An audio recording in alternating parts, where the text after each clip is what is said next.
bringing you the news and information you need from the people making a difference. This is Comcast Newsmakers.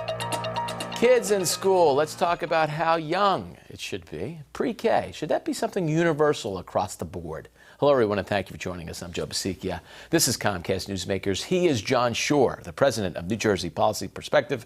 We're talking about universal pre-K and why or why not it makes sense. Good to see you. Good to be here, Joe. Thanks. Those poor kids, John. You know, they're going to be in school for so much of their future. We like to see them going on for masters and all of that, doctorates. They're going to be in school for a long time. Why can't they enjoy their first 4 or 5 years? Well, I would put it to you this way.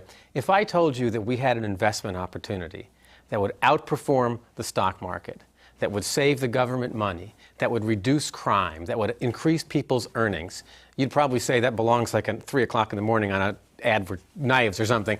But this investment is pre-K education.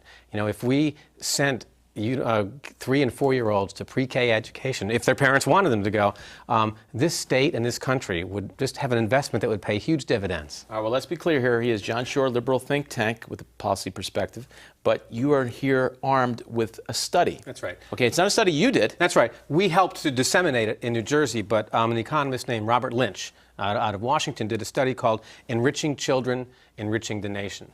And he did a lot of research and really put numbers on this, which makes it kind of fascinating. Say that if you can get kids in that early and they start to learn things, they're going to earn more in their lives because they're going to be better trained, they'll do better in school. The studies show it reduces the crime rate because kids get on the right path. It would bring in revenues to the government because if these kids wind up earning more money, they're going to pay more taxes. So it's win-win-win. It's the kind of big idea that I think could motivate a nation, but unfortunately it's also the kind of big idea that we tend to avoid because it costs money. Well, and that's a big issue, but let's talk about it this way. If we were in the Leave It to Beaver era, there was a sense that the kids were getting a fulfillment at home. And of course, you cannot substitute that learning experience and that loving experience of being at home. But that reality isn't as easy to have as parents are working 2 jobs, is it? Well, that's true. I mean, you know, this is really about recognizing what the 21st century is about and is going to be about. And in New Jersey, we actually do some of this because we already have pre-K education in the 31, what we call the Abbott districts, the lower performing districts. So in New Jersey, that would mean extending it to the other school districts. And according to what Lynch has done, by the year 2050, that would provide over $22 billion in benefits in New Jersey, and it would outstrip the cost by 10 to 1. We are very concerned about the have and have-nots in the case of the sense that some children may be behind. Are there any factors in here in this study that says, you know what, some of the kids are going to be falling behind, and then all of a sudden, they are way behind? Well, it really starts to get, that what is it, auto filter ad, you can pay me now or you can pay me later. We can put the money up front now to take those kids who are coming out of maybe difficult home situations, maybe they're in poverty, start to teach them now. And we're going to save money on child welfare, on criminal justice expenses. So the point is, it's a lot of money up front. But boy, will it pay dividends later on. Let's talk dollars, because you mentioned it, and it's the big elephant in the room, besides me. When we talk about that, there's going to be some folks out there that are going to say, you know what, John Shore, a study like this might be actually thinking jobs for teachers, this, that, and the other.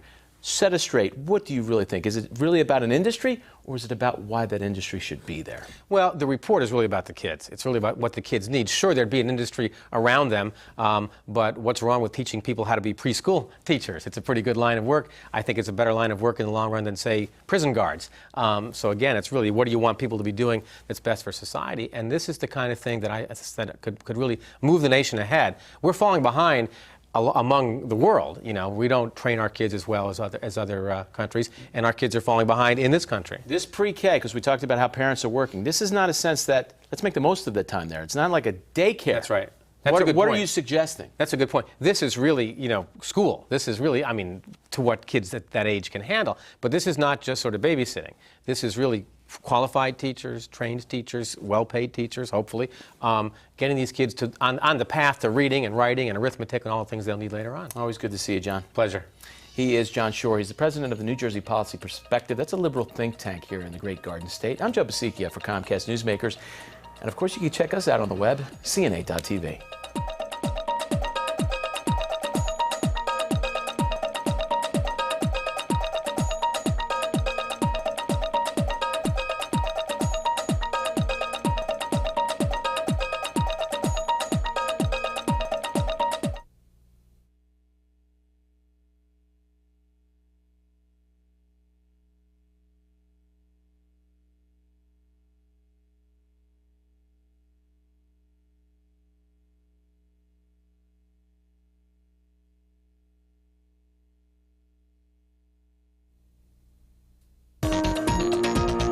bringing you the news and information you need from the people making a difference.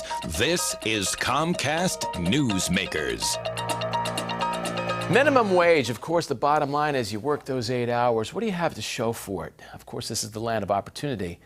In the great Garden State, how difficult is it? Hello, everyone, and thank you for joining us. I'm Joe Bisicchia, and this is Comcast Newsmakers. He is John Shore. He's the president of New Jersey Policy Perspective. That's a liberal think tank in the Garden State, and we're going to talk about the federal minimum wage increase. Good to see you. Good to be here. Folks are going to say, you know what? Hey, we've gotten that increase in there. Now, What's he going to say? We want more. Well, here's the thing. New Jersey has a cost of living a third higher than the national average. So you start to have the same minimum wage in New Jersey as you have nationwide, and people just fall behind. They're talking about raising the federal minimum wage to $7.25. Nice. The New Jersey minimum wage is now $7.15. It went up in 2 stages through last year. But the problem is this. The buying power of the minimum wage is eroding. We did a study, and I'll talk about it in a minute, but we found that when the minimum wage was around in the 1960s, it had its highest purchasing power. If it had kept up with inflation since then, it'd be $9 an hour today. Instead, it's $7.15 in New Jersey. So clearly, minimum wage workers are falling behind in our state. You have a study to back this up. Here's what happened. When the law went into effect in New Jersey last year to raise the minimum wage, the state also created a commission that every year is supposed to evaluate the minimum wage and say, well, is it adequate for what it needs to be? So we, along with some other organizations, did a study, submitted it to the Minimum Wage Advisory Commission, and we hope it will influence their recommendation that they have to make before the end of the year. John, it's 2 ways of looking at this that just jump out at me. One, of course, if you have that family and you're going to feed them, it's the have and have-nots. If you have to have a minimum wage job to know what it's like, and I remember it, it's not easy. At the end of the day, you're like, oh, what do I have to show for it? Right. But then there's the other angle where people are saying, for the business, how can we afford this, especially if maybe we're using a workforce that are teenagers. I mean, that's the perfect situation. It's somebody getting a new job, but it doesn't work that way, does it necessarily? Well, a minimum wage worker who works a full day, a full week, makes under $15,000 a year. Now, you can't raise a family on $15,000 or on 2 people making minimum wage. So clearly, it's falling behind. But you raise a good point, because the question always is, well, can we afford this? And what I say to people is I'm not an economist, but I don't understand the argument that paying people enough to live in New Jersey is bad for the economy. I just don't get it. What are they going to do with this money? I don't think they're going to put it in Cayman Island bank accounts. They're going to spend it, and that's going to help the economy. Well, it might be a typical seashore ice cream parlor, and they're thinking they got this army of young kids working for them, and they're not going to go out and feed a family, obviously, and they need a start to get that job, but it's not easy to paint that broad brush, is it? Well, here's the thing. Even if it's teenagers, and by the way, the vast majority of minimum wage workers are paying at least half of their family's income, and they're over 20 years old. So it's not just teenagers. But what if it is a teenager? Maybe they're saving for college. They need that money. Maybe their income is helping to take the pressure off their parents. So it's still a helpful thing. So I think, who is getting it is almost less important than how much are they getting, and can they live on that, which in New Jersey today they can't. Now, there's 2 other people out there. That's the business owner right now is thinking, oh boy, if I had to pay more, I'm going to have to raise the prices. And it's going to be the customer out there saying, ultimately what John Shore's really saying is my ice cream cone is going to cost a lot more.